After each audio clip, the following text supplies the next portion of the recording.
This is your Wall Street wake-up call. The Bank of England cutting benchmark interest rates by 25 basis points. This is the first rate cut since 2009. Let's get straight to London now. That's where Michael Ingram joins me. He's a market analyst with BGC Partners. So, Michael, here we are about 6 weeks after Brexit, and we've got our rate cut. The news sending the pound down 1.4% against the dollar. That's not a move we've seen since the immediate aftermath of Brexit.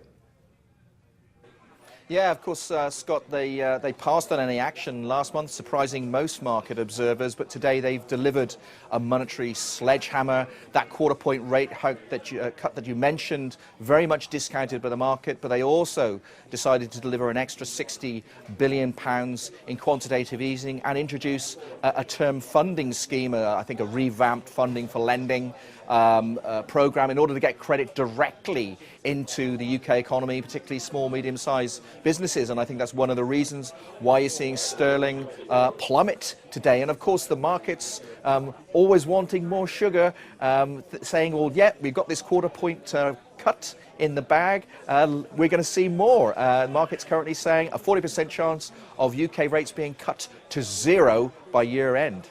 And that's amazing. I mean, what would a possible move to zero mean for the global central bank landscape? And now we have another central bank adding easing. I mean, just add it to the list. Yeah, I mean, to me, Scott, this is all sign of increasing exhaustion by monetary policy makers. We have, of course, seen cracks in this, particularly in Japan over recent months. And I think ultimately we need to see a reorientation, a repivot of policy towards more structural and fiscal measures. And of course, in respect of the Bank of England's move today, one of the things that we don't know is what the government's budgetary response to the Brexit vote is going to be. It looks as though we're going to have to wait another 4 months for that. Yeah, well, and the BOE also made a dramatic cut to next year's growth forecast to growth of 0.8% from 2.3%. I mean, that's pretty dramatic.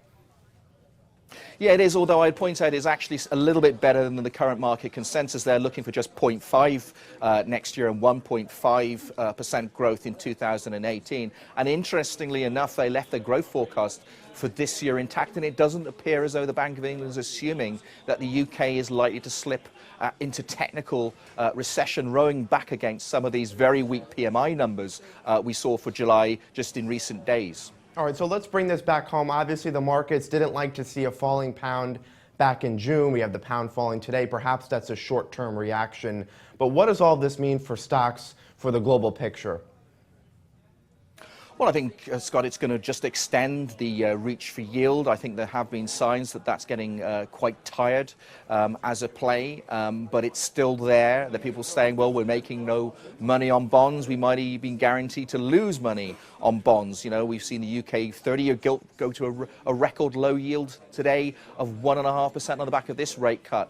So where else do you put your cash? Well, you're likely to put it into equities. You're likely to put it into high yield credit. And of course, banks such as the Bank of England today are helping in that process. You know, among the measures that it's unveiled this afternoon has been a purchase program of corporate bonds of £10 billion. So why not get ahead of that, people are saying. Just incredible. All right, Michael Ingram from BGC Partners in London. Michael, thanks for joining us. My pleasure as always, Scott. I'm Scott Gamm, and you're watching The Street.